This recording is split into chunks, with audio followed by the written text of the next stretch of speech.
नमस्कार। अब जो खबरें आ रही हैं उससे ये इंप्रेशन आ रहा है कि डोनाल्ड ट्रंप भयंकर बटोरू आदमी है, ज़बरदस्त करप्ट आदमी है। उसके परिवार की बहुत सारी संपत्तियां बढ़ गई हैं, तमाम कारोबार हो रहा है और अक्सर आप देखते होंगे कि जिस तरह से वो झटके देता है बाज़ार को, एक दिन झटका देता है, एक दिन राहत देता है, उससे बहुत सारी चीज़ें सामने आती हैं कि किस तरह से बाज़ार के साथ डोनाल्ड ट्रंप खेल रहा है यूरान युद्ध के बहाने और तमाम सारी चीज़ें। और इस बीच में सबसे ज़्यादा भारत को लूटने की खबरें आ रही हैं कि डोनाल्ड ट्रंप ने तरह तरह से भारत को लूटा।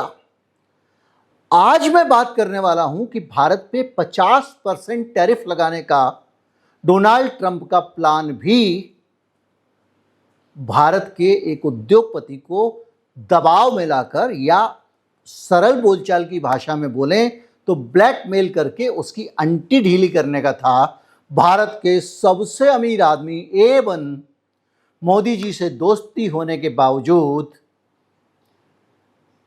डोनाल्ड ट्रंप के हाथों ठगे जा रहे थे। आपको याद होगा मैंने वीडियो बना के बताया था कि अंबानी सीधे ट्रंप से सेटिंग कर रहा है।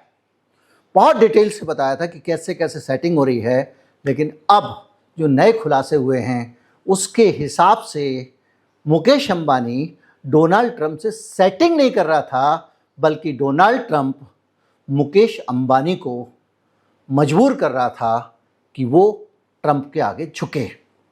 मैं हूं गिरिजेश वशिष्ठ, आप देख रहे हैं नॉकिंग न्यूज़ का यूट्यूब चैनल। आज हम बात करेंगे एक बड़े खुलासे की जो प्रो पब्लिका नाम की पत्रिका ने किया है।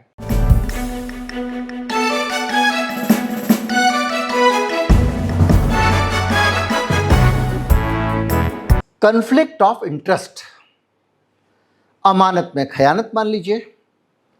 मतलब अगर मैं सत्ता में बैठा हुआ हूं तो मैं सत्ता का जब दुरुपयोग करके लाभ लेता हूं तो वो कॉन्फ्लिक्ट ऑफ इंटरेस्ट कहलाता है। डोनाल्ड ट्रंप के खिलाफ प्रो पब्लिका ने जो रिपोर्ट जारी की है वो रिपोर्ट इसी तरह की एक धोखाधड़ी, या कहें कि बेईमानी, या कहें कि कॉन्फ्लिक्ट ऑफ इंटरेस्ट की तरफ इशारा करती है और कहती है कि डोनाल्ड ट्रंप ने अपने कारोबार में फ़ायदा उठाया देश की नीतियों का। कहानी का सार है कि 2025 में रिलायंस इंडस्ट्री और उसके परिवार मुकेश अंबानी पर डोनाल्ड ट्रंप लगातार दबाव बनाते रहे और ये कारण था इसका रूस से सस्ता तेल खरीदना, भारत पर 50% टैरिफ बढ़ाए और व्हाइट हाउस के अधिकारियों ने जम के भारत की जो कंपनियां तेल बेच रही थी उनकी निंदा की, आलोचना की और ये कहा कि ये यूक्रेन के वॉर को फंड कर रहे हैं, रूस को पैसा दे रहे हैं तेल खरीदकर और उससे वो यूक्रेन के खिलाफ युद्ध लड़ रहा है। तो भारत जो है, भारत के उद्योगपति और भारत उनको, उनकी वॉर को फंड कर रहा है। इसके बाद भारत के रूस पर तेल खरीदने पर रोक लगा दी गई थी और इस रोक को देख के आपको लगेगा कि डोनाल्ड ट्रंप ने शायद इसी वजह से रोक लगाई हो। लेकिन अब जो सीन समझ में आ रहा है वो ये आ रहा है कि वो सीधे सीधे मुकेश अंबानी को टारगेट कर रहा था कि ना मैं इनको कच्चा तेल दूंगा, ना उस तेल को ये रिफाइन में बदल के बेचेंगे, ना ये उसमें माल बना पाएंगे। यानी डोनाल्ड ट्रंप का जो स्टाइल है, एक तरफ से गर्दन पकड़ो, दूसरी तरफ से सहलाओ और लूट लो। इस रिपोर्ट के हिसाब से जब एकदम फुल टेंशन क्रिएट कर लिया नवंबर में 2025 में, तो डोनाल्ड ट्रंप जूनियर जामनगर जाते हैं, अनंत अंबानी के साथ दिखाई देते हैं, वनतारा का चक्कर लगाते हैं। रिपोर्ट में गुजराती लोक नृत्य और वनतारा घूमने का भी जिक्र किया है इस पत्रिका ने। उसने लिखा कि कुछ महीने बाद जब ये जाना आना शुरू करता है डोनाल्ड ट्रंप का बेटा, और अंबानी के साथ एक सेटिंग हो जाती है। टेक्सास में एक अननोन टाइप की तेल कंपनी, अमेरिका फर्स्ट रिफाइनिंग, ये कंपनी क्या करती है, ये तेल की रिफाइनिंग करती है जैसे यहाँ पर अंबानी साहब करते हैं। आपको याद होगा डोनाल्ड ट्रंप ने घोषणा की थी कि अंबानी इतना पैसा भारत में इन्वेस्ट करने वाला है, उतना इन्वेस्ट करने वाला, वगैरह वगैरह। वो इन्वेस्ट करने वाला नहीं था, इन्वेस्ट कराया गया था। और कराया इसलिए गया था क्योंकि इस पत्रिका के हिसाब से डोनाल्ड ट्रंप को उससे पर्सनल फ़ायदा होने वाला था। तो ये जो रिफाइनरी थी, अमेरिका फर्स्ट रिफाइनिंग, उसने $100 मिलियन का निवेश मिलने का ऐलान किया था, याद कीजिए। यानी इस रिफाइनरी में $100 मिलियन मुकेश अंबानी लगाने वाले थे। अब $100 मिलियन को अगर आप आज की तारीख में जोड़ लें तो करीब 960 या 950 करोड़ हो गया। अब ये जो रिपोर्ट है इसका खुलासा ये है कि ट्रंप जूनियर ने इस कंपनी की एक हिस्सेदारी खरीद रखी थी। यानी जो कंपनी अंबानी खरीदने वाला है मोटे पैसे देके, उस कंपनी का एक शेयर डोनाल्ड ट्रंप के लड़के के पास था और ये जानकारी किसी को पता नहीं थी। कंपनी विदेशी निवेशकों से परिवार की निकटता दिखाती रही और अंबानी को ये लालच दिया गया, देखो व्हाइट हाउस से तुम्हारी सेटिंग करा देंगे। याद कीजिए, व्हाइट हाउस से नज़दीकी बनाने में अंबानी पहले भी जुटे हुए थे। व्हाइट हाउस के पेड डिनर में पैसे खर्च करके डोनाल्ड ट्रंप जब राष्ट्रपति बन के आए तो ये डिनर में गए, नीता भाभी को ले जाके। तो इनको लगा कि डोनाल्ड ट्रंप से और नज़दीक हो जाएगी और भारत में तो हम सबसे अमीर हो गए हैं, क्यों ना हम भारत के बाहर से भी बाल बनाए और एकदम अंबानी बड़े आदमी बने। अमेरिका बढ़िया है, भारत में तो इकोनॉमी हो गई है। अब जो भी हुई है वो इन्हीं के चक्कर में है, इन्हीं सब लोगों को भरने के चक्कर में। खैर, अब इस कंपनी के बारे में सुनिए, अमेरिका फर्स्ट रिफाइनिंग। इस कंपनी का एक शेयर डोनाल्ड ट्रंप के लड़के के पास है, मैं आपको बता चुका हूं। इस कंपनी को डोनाल्ड ट्रंप के बेटे के शेयर वाली कंपनी को मुकेश बाबू अंबानी ने मोटी रकम देके खरीदा, ही मैंने आपको बताया। इसका जो सीईओ है जॉन क्लेश, वो पहले से खराब रिकॉर्ड वाला आदमी है। वो कई बार फंडिंग के संकट में फंस चुका है, कई बार वो दिवालियापन की प्रक्रिया से गुजर चुका है, मुकदमों का सामना कर चुका है और कई बार बार वो ये रिफाइनरी रिब्रांड की गई है। और जो ऊर्जा के एक्सपर्ट हैं उन्होंने इस संस्था, जिसको खुलासा किया, इन्वेस्टिगेटिव पत्रिका है ये, प्रो पब्लिका, उसको बताया कि अमेरिका ने 50 साल में अमेरिका के अंदर कोई बड़ी रिफाइनरी बनी ही नहीं है। यहाँ पर रिफाइनरी का कारोबार बहुत महंगा और रिस्की है। उसके बावजूद अंबानी साहब ने वहाँ पर पैसा लगाया।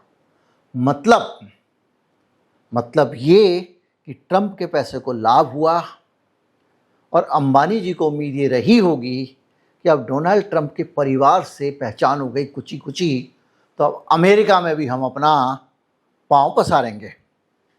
रिलायंस को जो फ़ायदा मिला वो टाइमलाइन कहती है, जो टाइमलाइन बता रही है कि पहले ट्रंप प्रशासन रिलायंस पर दबाव डाल रहा था, फिर रिलायंस ने अमेरिका फर्स्ट रिफाइनिंग में इन्वेस्ट किया, उसके बाद अमेरिका भारत के संबंध नरम पड़ने लग गए और भारत के साथ व्यापार समझौता होने लगा, जो हो गया काफ़ी हद तक कहा जा रहा है। रिलायंस को वेनेजुएला का तेल खरीदने का लाइसेंस मिल गया। आपको याद होगा कि वेनेजुएला की राष्ट्रपति भारत आ रही हैं, इस बात की सूचना अमेरिका ने हमको दी थी, याद कीजिए। मार्को रूबियो आए थे भारत जब उनके विदेश मंत्री। यानी अमेरिका के डोनाल्ड ट्रंप के अभी वेनेजुएला का भी कॉन्फ्लिक्ट ऑफ इंटरेस्ट सामने आने बाकी हैं। उनके तेल की मार्केटिंग कर रहे हैं वेनेजुएला की, अंबानी को वेनेजुएला का तेल मिल रहा है। और ईरान के और रूस के तेल को भी डोनाल्ड ट्रंप ने एक एक महीना करके 2 महीने छूट दी कि भारत इंपोर्ट कर सकता है। हम लोग समझते रहे भाई हमारे देश को सस्ता तेल मिल रहा है, हमारे देश को नहीं मिल रहा बाबू। तेल मिल रहा है अंबानी साहब को, जिसको वो यूरोप में बेच के माल कमा रहे हैं। हमारा तो इंपोर्ट बिल बढ़ता है। हालत यह है कि ये घटनाएं संयोग नहीं थी, बल्कि इनके बीच में कोई संबंध था, ये पत्रिका कहती है। यह कहानी का दूसरा पक्ष भी हमको जान लेना चाहिए। ट्रंप जूनियर की तरफ से उनके प्रवक्ता ने कहा कि वो पैसिव माइनरी इन्वेस्टर हैं। इसका मतलब क्या हुआ? मतलब उस संस्था की पॉलिसी वॉलिसी बनाने में इनका कोई मतलब नहीं है। वो एक इन्वेस्टर हैं जिनके पास माइनर स्टेक है। माइनर स्टेक मतलब 50% से कम कितना भी हो सकता है। उनका कंपनी के संचालन में कोई रोल नहीं है। अरे भाई, कंपनी संचालन हो या ना हो, अगर मेरा पैसा लगा हुआ किसी कंपनी में और वो रॉकेट हो जाएगी, अगर वो रॉकेट हो जाएगी तो मैं उस कंपनी को चला रहा हूँ नहीं चला रहा हूँ क्या फ़र्क पड़ता है, मेरे शेयर का दाम बढ़ जाएगा। और वो सरकार के साथ किसी कंपनी की पैरवी नहीं करते हैं। डोनाल्ड ट्रंप जूनियर ने कहा, वो तो बड़ी सीधी सी बात है, लिखित में तो पैरवी करता नहीं है, तो इसको तो डिनाई किया जा सकता है, नहीं की होगी पैरवी, हमें क्या पता। अब रिलायंस कह रहा है कि हमने तो ये पूरा बिजनेस के हिसाब से सोच के इन्वेस्ट किया है, अमेरिकी सरकार का कोई विशेष और तरजीह व्यवहार नहीं था। निवेश और टैरिफ प्रतिबंध लाइसेंस फैसलों के बीच में कोई संबंध नहीं है, ऐसा मुकेश अंबानी साहब की कंपनी का कहना है। व्हाइट हाउस ने कहा कोई कन्फ्लिक्ट ऑफ इंटरेस्ट नहीं है, क्योंकि ये सारे पक्ष आपको जानना जरूरी है। कम से कम व्हाइट हाउस कह रहा है कोई कन्फ्लिक्ट ऑफ इंटरेस्ट नहीं है, पत्रिका कहती है कि देखो साफ साफ कन्फ्लिक्ट ऑफ इंटरेस्ट दिखाई दे रहा है, जो सीक्वेंस मैंने आपको बताई। इसके अलावा सबसे महत्वपूर्ण जो बात है, रिपोर्ट में रिश्वत, अवैध भुगतान और कानून तोड़ने का कोई प्रत्यक्ष सबूत दिखाई नहीं देता है, यानी सब कुछ कानून के दायरे में हुआ है।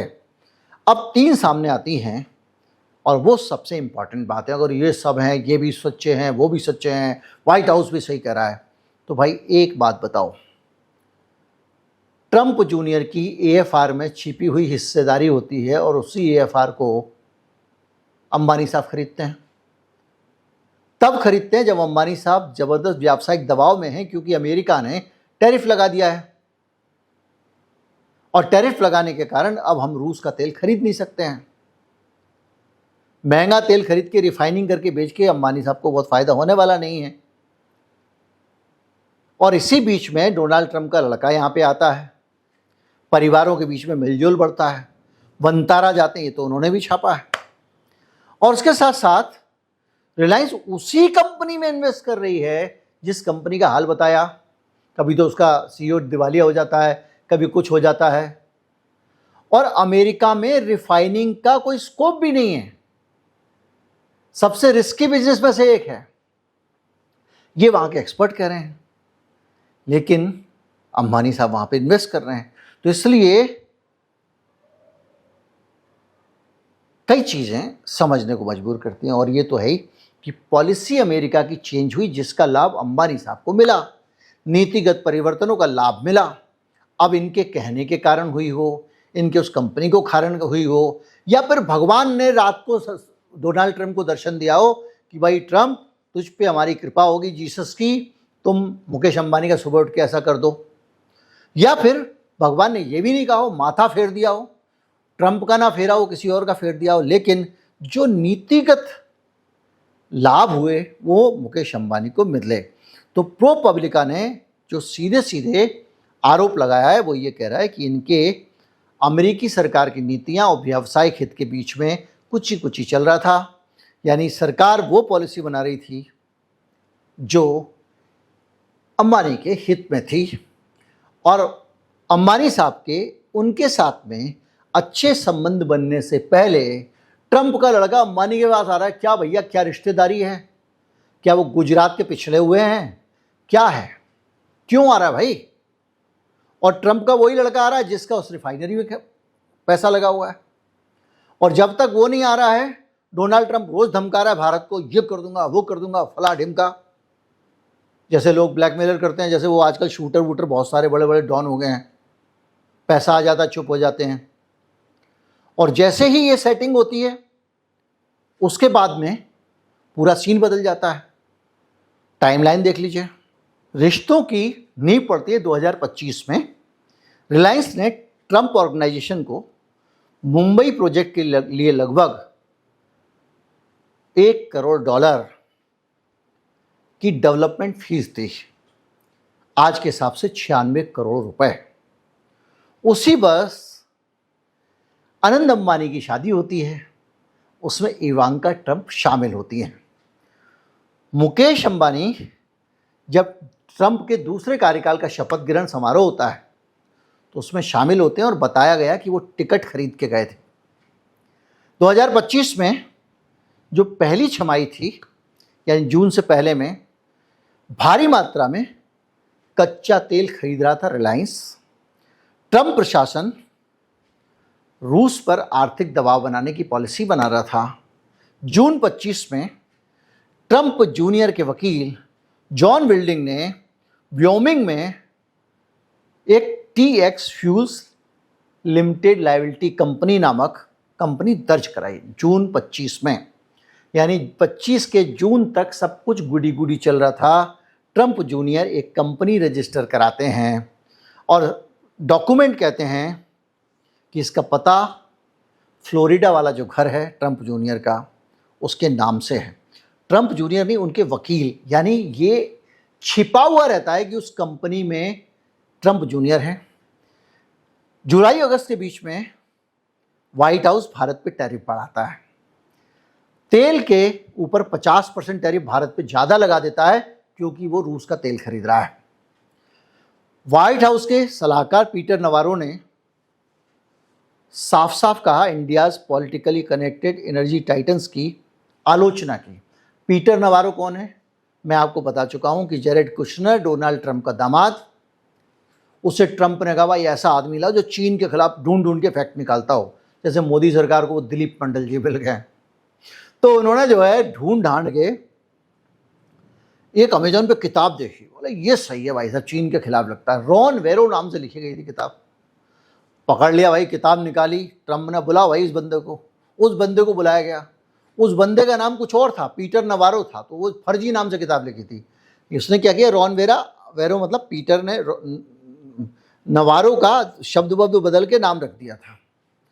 ट्रंप ने कहा ये सही आदमी है, और वो ऐसे कॉन्स्पिरेसी थ्योरिस्ट था, कुछ ऐसे हवाई बातें करता था। उसको सलाह बना लिया कि बोले इसकी बातों में दम हो ना हो, बात प्रैक्टिकली सही हो ना हो, लेकिन बात बड़ी रोचक कहता है। उस आदमी ने कहा कि एनर्जी टाइटन्स को जो है भारत से जो जुड़ा हुआ पॉलिटिकली कनेक्टेड है उसकी आलोचना कर देता है नवारो, यानी अंबानी परिवार की तरफ इशारा किया उसने, ऐसा माना गया। नवंबर 25 में एक इम्पॉर्टेंट मुलाकात होती है। डोनाल्ड ट्रंप जूनियर भारत आ जाते हैं, जामनगर पहुंचते हैं। अनंत अंबानी और ट्रंप जूनियर साथ साथ वक्त बिताते हैं। कुत्ते भालू बंदर जो भी उन्होंने रखे हुए हैं, अनंत अंबानी ने हाथी जिसकी खिचड़ी किसी और ने खाई थी, उसके साथ समय बिताते हैं। निजी चिड़ियाघर का दौरा करते हैं, ये लिखा है। और दोनों का गुजराती फोक डांस करते हुए भी वीडियो आया है। नवंबर 25 के अंत में एक बिजनेस कार्यक्रम में जो ट्रंप है उसके वकील ने कहा कि ट्रंप जूनियर के साथ उन्होंने उसी दिन एक क्लोजिंग पूरी की, मतलब एक बिजनेस क्लोज किया। कब? जब वो यहाँ आए हुए थे। अगले सप्ताह एलिमेंट फ्यूल्स नाम की परियोजना ने नया नाम लेकर अमेरिका फर्स्ट रिफाइनरी बनाया। पर्दे के पीछे प्रो पब्लिका के मुताबिक 2025 खत्म होते होते AFR में अंबानी ने, ट्रंप जूनियर ने एक हिस्सेदारी खरीद ली। एक कंपनी थी जिस कंपनी का नाम बदला गया, उसके अंदर ट्रंप के बेटे ने हिस्सा खरीदा, और ये पब्लिकली नहीं बताया गया कि ट्रंप के बेटे ने इसमें हिस्सा खरीदा है। ये भी एक तरह से गंभीर बात है। और उसके बाद ट्रंप के बेटे का संबंध इस रिफाइनरिंग के साथ दिखा के पूरी दुनिया में पैसा बटोरा जाता है कि देख लो अगर इसमें पैसा लगाओ ट्रंप के लड़के का फायदा होगा। और इस बीच में फरवरी 26 में माहौल बदल जाता है। अमेरिका और भारत के बीच व्यापार समझौता हो जाता है और कई टैरिफ कम हो जाते हैं। ब्लूमबर्ग के अनुसार रिलायंस को वेनेजुएला में तेल खरीदने का लाइसेंस भी मिलता है। उसी समय AFR ने टेक्सास पर्यावरण एजेंसी से परमिट विस्तार मांगा, यानी AFR मतलब अमेरिका फर्स्ट रिफाइनरी ने, और प्रो पब्लिका ने जो ईमेल उसको मिले हैं उसके हिसाब से इसको अतिशीघ्र ASAP मंजूर करने की मांग की गई। मार्च 26 में एक बड़ा ऐलान हुआ। 10 मार्च को डोनाल्ड ट्रंप ने ट्रुथ सोशल पर टेक्सास रिफाइनरी परियोजना का पब्लिकली ऐलान किया। रिलायंस को ट्रिमेंडस इन्वेस्टमेंट के लिए धन्यवाद दिया। राइटर्स के अनुसार अमेरिका में लगभग 50 वर्षों में पहली बड़ी रिफाइनरी परियोजना के तौर पे इसको पेश किया गया। AFR ने बताया कि रिलायंस ने $100 मिलियन निवेश किया है 20 वर्षीय ऑफ टेक व्यवस्था पर सहमति दी है। 2026 में भारत अमेरिका व्यापार सुधर गए, उन चीज़ों से टैरिफ कम कर दिया गया जिनके कारण रिलायंस को नुकसान होता था। तेल का लाइसेंस मिल गया वेनेजुएला का, रूसी तेल खरीदने के लिए छूट मिल गई। जून 26 में प्रोपब्लिका ने खुलासा किया है कि 9 जून को उसकी एक रिपोर्ट आई है जिसमें उसने सब कुछ बता के कर दिया। कुल मिला के इतने सारे सीक्वेंस आ गए हैं। इन सीक्वेंस के बीच में अगर आप व्हाइट हाउस का बयान देखें, अंबानी का देखें, जूनियर ट्रम्प का बयान देखें, तो इन चीज़ों का कंट्राडिक्शन सीधे सीधे नहीं करते हैं। बाकी आप समझने के स्वतंत्र हैं, मैं कोई क्यों निचोड़ निकालूं, लेकिन कुछ चीज़ें ऐसी हैं जो मुझे ये सोचने पर मजबूर करती हैं कि कहानी ऐसी है जिसमें कहीं कोई आम आदमी एजेंडे पे है ही नहीं। और हमारी सरकार भी चुपचाप देखती रही कि कैसे देश को ब्लैकमेल किया गया, देश को ब्लैकमेल करके एक उद्योगपति को ब्लैकमेल किया गया, उस उद्योगपति को ब्लैकमेल करके पैसा ले लिया गया और वो पैसा ट्रंप के घर में भी गया, अगर ये सारी कहानी सही है तो। और हमारी सरकार टिप टिप देखती रही। नमस्कार, जय हिंद।